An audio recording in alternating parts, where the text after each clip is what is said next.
They were just about touching track to track and nose to tail all the way frontwards and backwards in the ship. So it's quite a feat.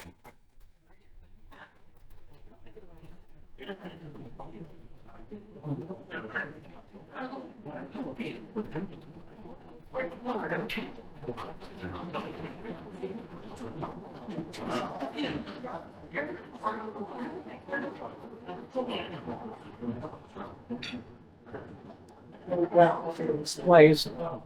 This display over here talks about the individual that actually designed the LST. Winston Churchill was instrumental in the LST coming about. He said he had to have a vessel that could deliver tanks to the shore. Hence, the LST was born. We act on this gentleman's floor and says, "Can you design an LST?" This is what it has to do. It has to carry 20 Sherman tanks. It's got to be able to land on a foreign shore without a port and deliver those tanks and return them. Winston Churchill learned a valuable lesson in Dunkirk that he had to be able to get people on and off the shore if he's going to be successful in this war. Once we got things going on that, we went and got the designs going. As it turns out, there's over 1,051 of these built. What's unique about this vessel is it draws very little water. 3 feet in the front, 9 feet in the back is their current in the river. So it's very easy to navigate, or I should say, relatively easy to navigate these inland rivers. So hence there was 2 shipyards on the Ohio River, shipyards on the Illinois River, and several shipyards up by Pittsburgh. None of these are seaports, but they were able to build LSTs there and deliver them to the ocean waters.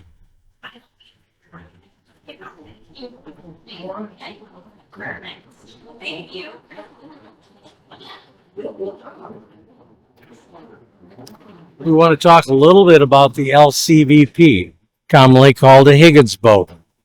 Higgins designed this boat for the same purpose as an LST, is to put soldiers and equipment on the beach.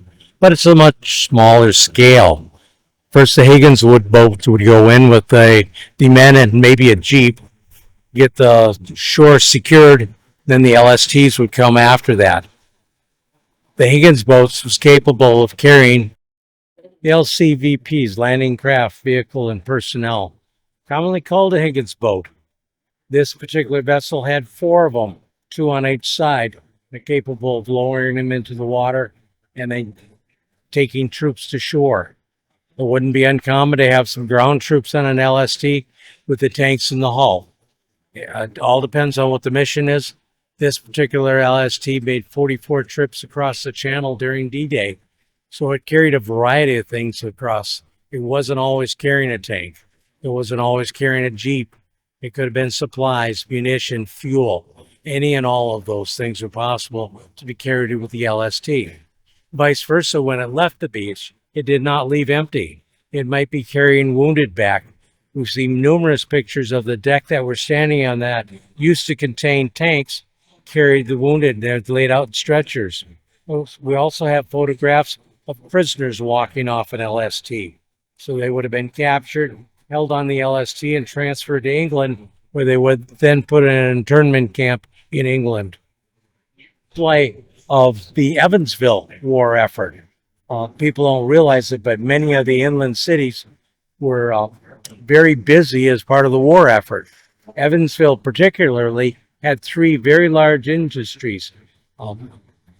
Virtually all of the 44 caliber ammunition was built in Evansville. It built a large number of LSTs, in fact, the most LSTs, and it also built the P-47 Thunderbolt, all on an inland waterway away from the rest of the shores, so it was relatively safe from enemy attack if they happened to start invading.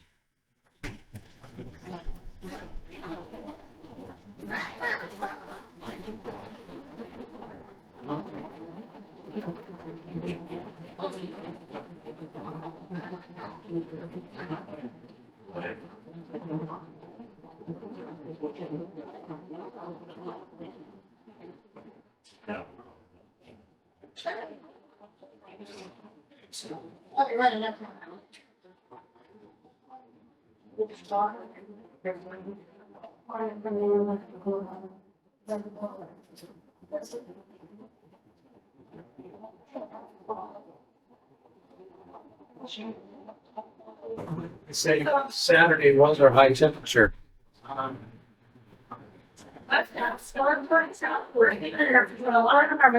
Officers. One handshake, department domestic.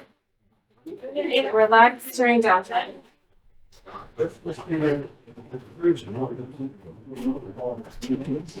During the war, these walls were not in here. This was not open to the sides of the ship. We had blocks back here and tables, so about 100 people fall this month. Okay. And they would eat, sleep, and just hang out down here. We have our food storage below. That's where we keep walk-in freezer, refrigerator, dry goods. We keep our peanut butter jelly, our Fruit Loops, Cheerios, all that stuff down there. The ice cream's down there too. That's where you And then the galley, the kitchen, that's one deck up. So to get the food from down there to up there, we have this dumb waiter system here. You call me dumb. No, I hear that. let's just say intelligently challenged. Yeah, huh?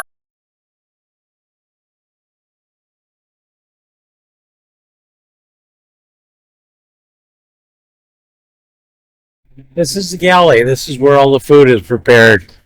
This galley is capable of feeding the 110 sailors assigned to the ship, plus the 10 officer crew, and it would not be uncommon to have 200 passengers on this ship. So it's one busy galley in its day.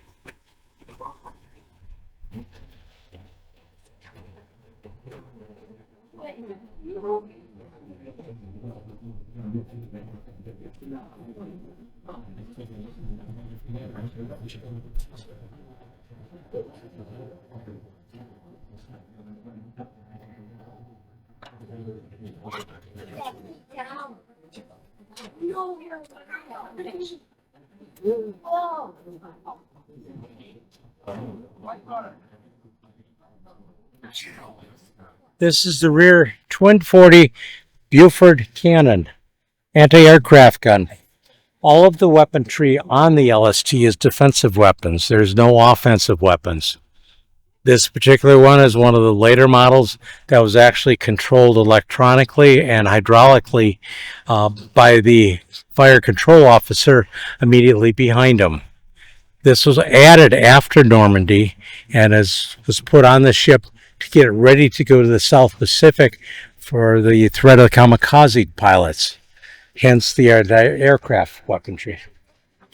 What is Bulldog? What is Bulldog?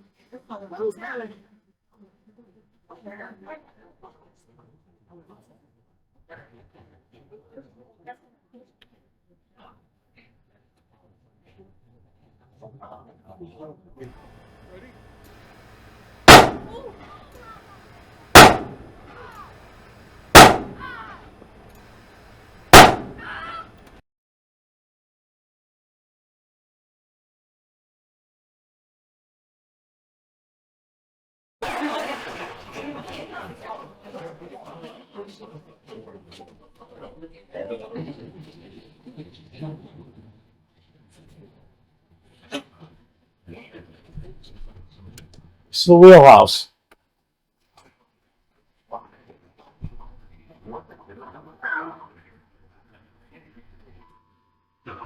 The captain would have been 2 levels up, but there would have been a helmsman right here. The captain would have been giving the helmsman directions, compass heading to sail, and he'd also be giving the individual engine speeds. Now they did, during its World War II, the engine speeds were not adjusted here. They were actually adjusted in the engine rooms. This is a telegraph. This would tell the engine room where to set the engines. So what they would do is run the lever back and forth to make the bell ring, and stop where they want the engine set. We've got a starboard engine and a port engine. The engine room would then see their telegrapher moving, and where it stopped is where they would set the engine speed. Now we are controlling the engine from up here. The controller on the left, the chrome with the two handles, is actually how we're adjusting the engine speed, and that's done in this room. We do have a wheel here that would have been used during World War II for ocean going.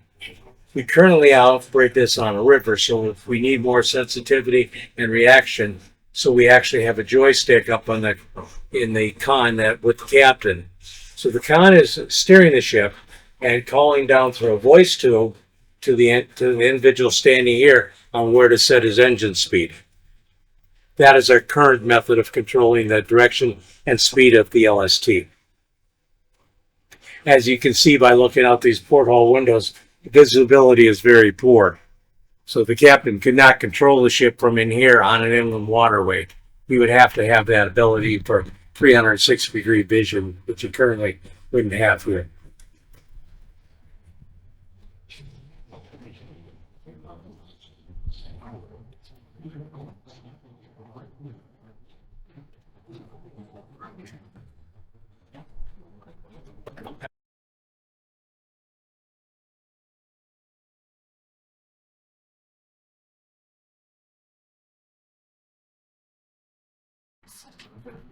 No.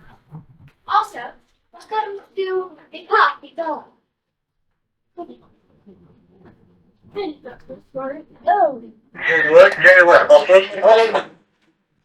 This is the ward room.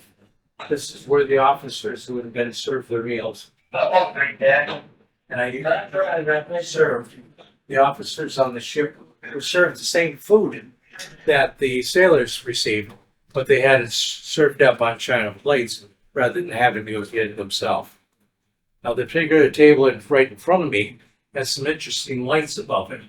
That particular table, in case when they were moving wounded back from battlefront to her area, they were able to perform surgeries in this machine.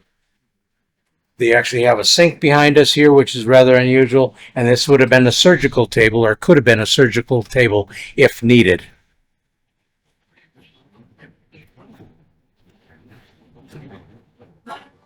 This is where the stewards would have made up their plates for the officers. This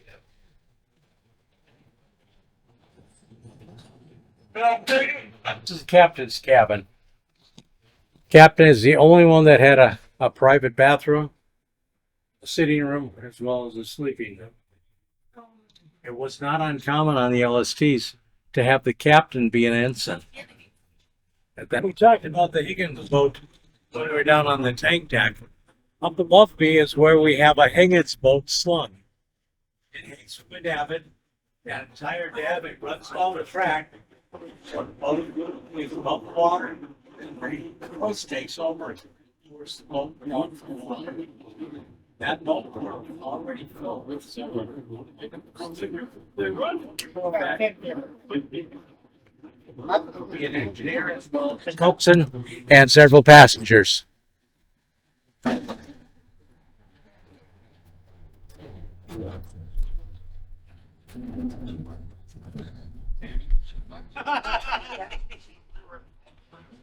This is the main deck. This is the deck that would have contained trucks, jeeps, artillery pieces. If it had a rubber wheel on it, more than likely it was on this deck. Now, the common joke we've got for some of our customers is they look at all these yellow dots around here and they wonder what they are. Well, we tell them we come out here with a giant screwdriver every morning and turn that a quarter turn. And that's how we keep a tight ship. In reality, those are the hold down points for the different vehicles. So we'll do 2 or 3 different, what we call them a dog clamp. We slide it into the hole in the center, then off to one of the sides. We've got a hook on the other side, a turnbuckle in the center, and we crank all these nice and tight so the equipment stays on top of the ship. This particular ship has a flat bottom. It does not ride smooth. So you get on the ocean and you don't want the equipment breaking loose, so you want to make sure it's adequately secured. And that's what's done in this area with those yellow pull downs that you see on the floor. Where it would come up and go down one of two ways. We've got a hatch to my left that a crane could lower something down to the tank deck and possibly remove it from the tank deck if needed, or would take it out the front hatch. Or we have an elevator. That elevator was made primarily for the Jeeps and trucks, so we drive them up in the elevator, lower them down to the tank deck, then they're able to drive them off of the ship onto the shore. If you had a vehicle on this ship, you slept on this ship. So it wasn't uncommon to have numerous guys in transit on this ship. In fact, the next area is going to be troop berthing. You will see where what we call the Army or the Marine side of the ship is. That's where those transient people would be located.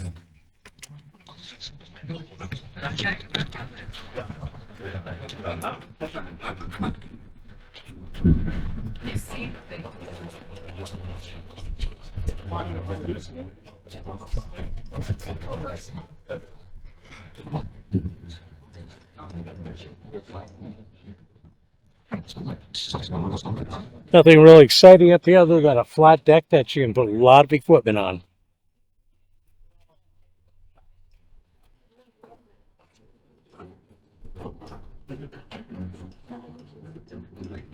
Empty, this ship would weigh 1,600 tons.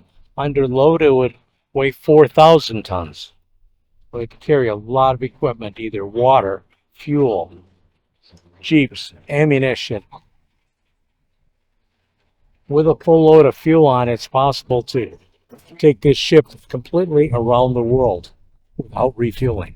That's how much fuel we can hold on our ship.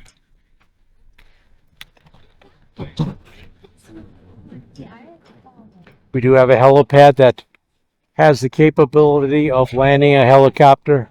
Unfortunately, insurance companies won't let us, so we will not be landing a helicopter on the ship. But the Greek Navy did, as did the U.S. Navy. These are off of one of our board members' LST that he served on. They were scrapping the ship. He asked if he could have the propellers for display. We've got the propellers, so it gives people an idea what's underneath this ship. We've got twin screws, counter-rotating, direct drive to the 12.567 General Motors diesel engines.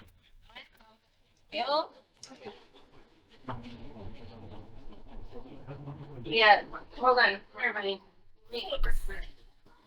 This is troop berthing. This is where the transient soldiers and Marines would have been sleeping.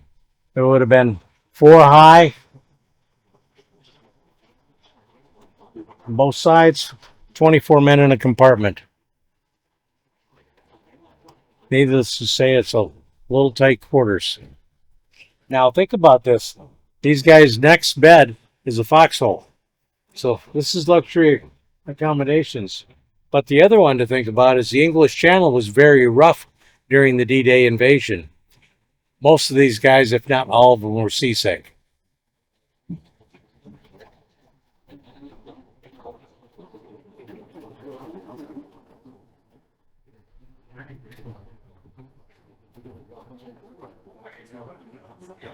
And this entire side of the ship is literally lined with troop compartments. One restroom down at the far end of the ship. The rest of this whole side of the ship was for troop berthing.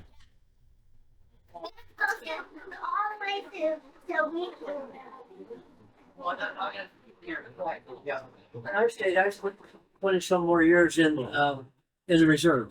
So I retired. Where were you at when you were? I was in Long Beach, California, In what year? 64 to 60. And we're back where we started on the tank deck.